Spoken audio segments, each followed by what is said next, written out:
Nagtalaga ng daily inspection ng kapulisan dito sa Mangaldan Municipal Police Station upang mahigpit na maipatupad ang mga patakaran sa pagbebenta at paggamit ng paputok ngayong holiday season. Mahigpit na binabantayan ng mga otoridad ang mga itinalagang firecracker zone sa bayan ng Mangaldan kung saan nakapwesto na ang mga nagtitinda ng paputok simula noong December 26. Bilang bahagi ng kanilang araw-araw na operasyon, nagsasagawa ng inspeksyon ng Mangaldan Municipal Police Station upang matiyak ang mahigpit na pagpapatupad ng mga patakaran sa pagbebenta at paggamit ng paputok ngayong holiday season.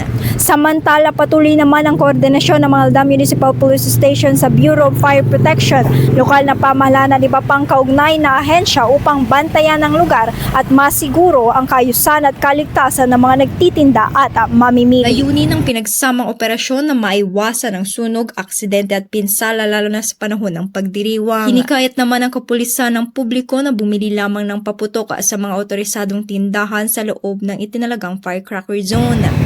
Kasama mo muna rito sa IFM News, dagupan nito si Idol Denise Brillante Tatak, IFM. IFM News. IFM News. IFM.